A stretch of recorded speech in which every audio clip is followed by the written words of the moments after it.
Hello, and welcome to Cheers to Fears, where we take horror films and turn them into drinking games. We're your two hosts. I'm Tucker. And I'm Alex. Today we will be making a drinking game for Halloween, made in 2018, directed by David Gordon Green, who is generally known for writing comedy films such as Pineapple Express and The Sitter. The people that were in charge of writing the film were Jeff Bradley, Green, and weirdly, Danny McBride. To be fair, this is not Bride's first horror film that he worked on in any capacity, as he portrayed the character of Tennessee in Alien Covenant. Halloween 2018 makes yet another timeline for the Halloween franchise. This timeline starts off 40 years after the original. Michael Myers is in an institution, Laurie became a survivalist nut because of her trauma, and on top of that, gave birth to a daughter named Karen. Laurie even has a granddaughter named Allison, but they are not that close since Karen and Laurie have a rocky relationship to say the least. It took priority over your family. It cost you your family. If the way I raised your mother means that she hates me, but that she's prepared for the horrors of this world, then I can live with that.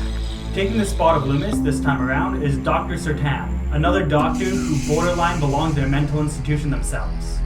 Once again, Michael Myers manages to escape the institution and wreaks havoc on the public on Halloween night. It's up to you if you want to watch the other 10 movies thus far in the franchise before watching this one, but honestly, for this installment, all you have to do to be caught up is watch the 1978 Halloween. As for this video, however, you should watch the movie before watching the rest of this video, because we will be going into spoiler territory.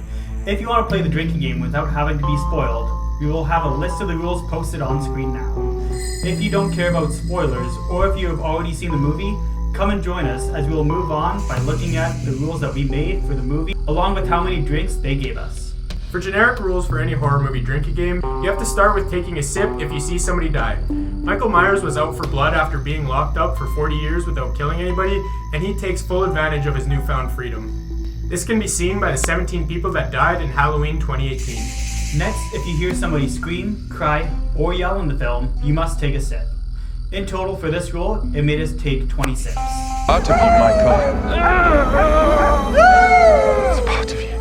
Let's move on to the rules that are in every single Halloween movie, starting with if you see the words Halloween on screen, or if you hear somebody say the word Halloween, you take a sip. This rule came at a fairly consistent rate as it was in effect on 13 occasions. Happy Halloween, Mr. Elrod. I don't know, man. Now, on to the dreaded pumpkin rule for the Halloween franchise. If you see a pumpkin, you take a sip. For this rule, we spotted a total of 25 pumpkins, but obviously we're not including the ones that were mercied throughout the movie. Just a quick reminder, our mercy rule consists of you do not take more than 5 sips per scene per rule. Even with 25 sips, it was pretty reasonable this time around in comparison to some of the other movies. Rule number 5 states that if you witness somebody committing a slasher sin, you take a sip. There's not a lot of slasher sins in this movie, with there only being 7. However, most of them came from people we saw drinking on screen. On to the rule that gave us the most drinks this time around was if you hear somebody say Michael or Myers, you take a sip. People were particularly interested in the serial killer in this installment. Hello, Michael. As his name was said on 31 occasions. Speaking of Michael Myers, if you see him on screen, you must take a sip. That is our next rule. In total, Michael Myers had a fairly average appearance in this film, appearing a total of 15 times. If you hear the Halloween theme, you must drink according to our next rule. In this installment of Halloween, the theme song was heard 6 times. Now, we will move on to our 2 rules that are exclusive for Halloween 2018. Starting with if you see Laurie's trauma being hinted at in any way, you take a sip. This rule includes, but is not limited to, drinking as a coping mechanism, her crying, or her changing into a survivalist after the first movie. He won't talk to anyone. Never has. But I think he might speak with you. In total, we see occurrences such as this 11 times. The final rule today is if Dr. Sertan seems like he is either fascinated or obsessed with Michael Myers, you go ahead and take a sip. This one ends up spitting out 6 sips. And that concludes our list of rules for Halloween 2018. The total number of drinks for this movie by our count comes to 151 sips, which is the equivalent of drinking just over 5 standard 12-ounce cans. That number is based off of our 30 sip per can scale. So this movie, the drinking was not great, but we've definitely seen worse in the Halloween franchise. Oh yeah, like it kind of seems like the middle average for a Halloween movie. It's 5 drinks, which the Halloween franchise seems to be pretty high in general, but that's okay. The one thing that I noticed for this movie was Michael Myers was said a ton. A lot. And it really stuck out several times in a sentence, usually. Yeah. So on to the movie. I feel like a lot of it was a callback to previous movies, mainly the first one, but there was also some instances where you could see like the second one in there on occasion, I guess. They always brought up some characters from the past, such as Loomis, calling Michael Myers a shape, and obviously like Laurie Strode. Even I think Lonnie's son was in the movie. Okay, yeah. Yeah. So you brought up Laurie Strode, and I think she was phenomenal in this movie. She was easily the best actor in the movie, at least. Definitely. And it's a nice change of pace, I guess, for a Halloween movie. Because we've seen so many movies where they just have shitty actors in it, or the writing is weird or something, but at least now we got Laurie back again, and I don't know, she pulls her weight for sure. She almost pulls a lot of the movie in the sense of acting for sure. Oh yeah, absolutely. Yeah, there was obviously, I don't think there were bad actors, but Laurie's role was definitely above all the others for sure. Yeah, she actually stood out, whereas the other ones kind of just, they did what they needed to do, but it wasn't standout. Yeah. In this movie, she wants Michael to escape so she can kill Michael herself, which in comparison, she does that in the H2O. However, the difference in H2O is she never wants to see Michael again, but in this one, she wants to see him for the main fact of killing him. Like, she has motivation to kill this man for all the shit that she put her through. Yeah, exactly. So in a sense, you could say that the hunter became the hunted, where Laurie is trying to find Michael now, where it was role reversed in the other ones, and Michael was trying to find Laurie and, all that. Yeah. So essentially, a monster created another monster. Laurie is becoming obsessed with Michael in this one, and basically Michael doesn't even care about her. Yeah. And so she just kind of hunts him, and it's really, I don't know, I liked seeing it. It was a different take in a way, but still stuck to the roots of a Halloween movie. Yeah. So even Laurie thinks that Michael is obsessed with her, but honestly, he still doesn't give a shit. The only reason he tries to kill her is because he was brought to her house because of other people's obsession. It's not Michael Myers' obsession, it's other people's obsession, like Certain or Laurie's obsessions, that basically move the story along for the most part. Yeah, pretty much he just wants to go around killing people. Yeah, he doesn't care who. He's just a psycho. Yeah. And another point is that everybody, as an audience, envisions a Halloween franchise to be about Laurie and Michael Myers, when in reality it's mostly just about Michael. And it's always been about Michael. Exactly. You could argue that Laurie is the selling point of the franchise, but honestly, if there's no Michael, there's no franchise. Yeah. We see this in like Season of the Witch. When there's no Michael, it did the worst in the box office. Exactly, yeah. Or in 4, 5, and 6, I mean, they weren't great, but they didn't have Laurie in them. Danielle Harris replaced Laurie, and there was still Michael, and it was still a Halloween movie. Yeah. So and it made more than Season of the Witch. Well, yeah, exactly. Yeah. And so really, you can't have a Halloween movie without Michael Myers. Yeah, definitely. And even the way that the movie starts is almost symbolic to how the Halloween franchise revolves around Michael. The movie starts off with other people's obsession of Michael and his mask. For instance, the podcasters, how they love all these true crime things, almost get addicted to serial killers, and all these Netflix shows probably, I don't know. But anyways, pretty much the podcasters are a stand-in for the audience who want to see the Michael Myers craze continue, so they kind of antagonize it and say, hey, we want this to go on. Here's your mask. Do something. Yeah. They pretty much just poke at it until it moves, kind of. They try to anyways.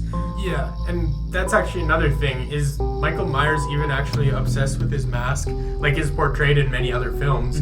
But, like, if you just watch the first one and then carry on to this one, is there any proof that he really needs his mask to carry on? It's kind of just to hide his identity, you would think. Yeah, it's just basically for their own narrative and what they want to believe, pretty much, or what they think to be real. Yeah.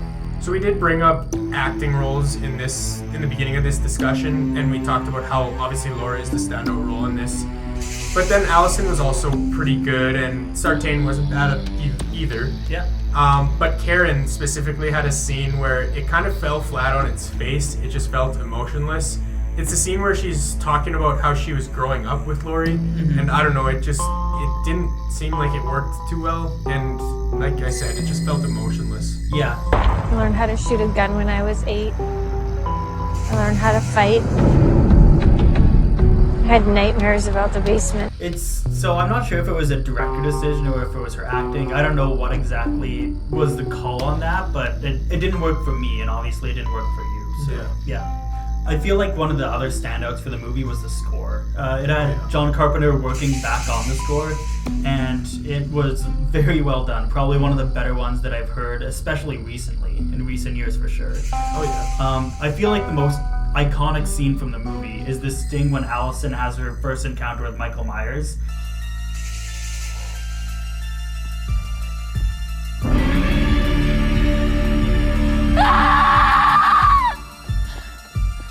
Just kind of the person that's in a way ruined her family's life, her relationship with her grandmother, relationship with her mother in a way, and she sees one of her friends being murdered, and then walks up to the guy that's basically ruined her family.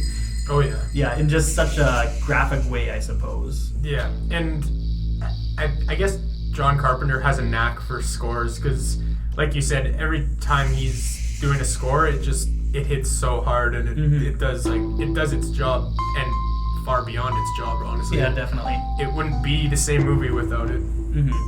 I feel like another really well directed scene was the 3-minute killing spree that is just one full shot where Michael goes from house to house just killing people.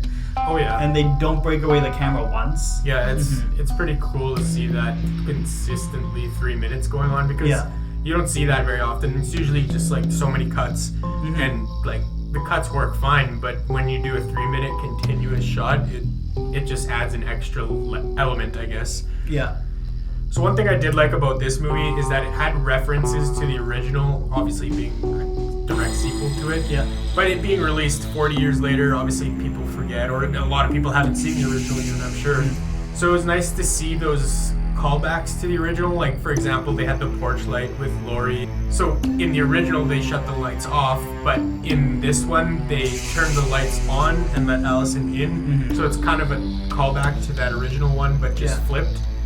Or there's that scene where people are asking if Laurie and Michael Myers are related, and it's kind of just tossed up to be a myth or whatever in that scene. Wasn't it her brother who murdered all those babysitters? No, it was not her brother. That's something that people made up. So there's even the scenes where I guess Laurie is in the place of Michael. Those ones are kind of blatantly obvious just because I feel like they're such iconic scenes. However, there's also the scene where Michael Myers gets hit by a car like Ben Tramer. Yeah. So we're all just expecting it to not be Michael Myers, but it is. Yeah. It's almost like a mini twist within the movie just because of our expectations, I guess. Exactly, right? So what are the overall thoughts on this movie?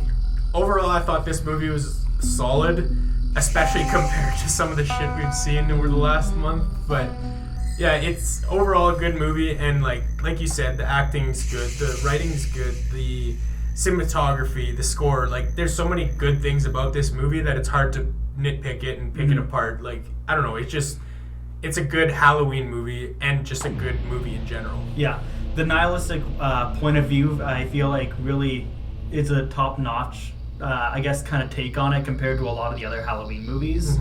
It just makes all the other Halloween movies look quite a bit worse in comparison to this one, or at least a lot of the other shit that we've seen for the past like how many weeks. Oh yeah, there's so much dog shit that we've watched. Yeah.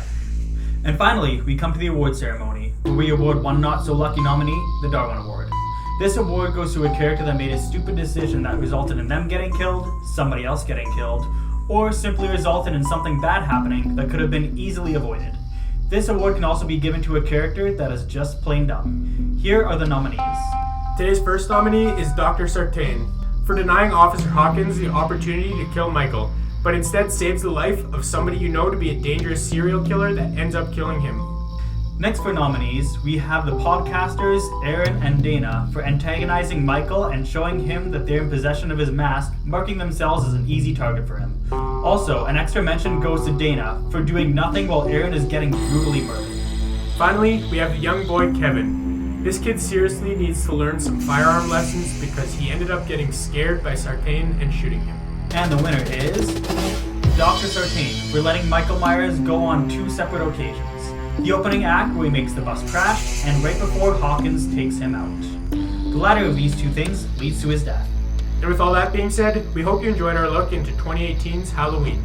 If you end up playing the game alongside the movie, or if you have any feedback or suggestions, let us know in the comments below. Also let us know in the comments where this ranks on your list of Halloween movies. Make sure to like and subscribe to the channel so you don't miss the next episode, where we are going to be finally closing off our Halloween movies by making a drinking game for Halloween Kills. If you want to check out our most recent video on Rob Zombie's Halloween 2, click on the box on the top right. Or if you want to see a playlist of all the drinking games and movies we review, click on the box below it.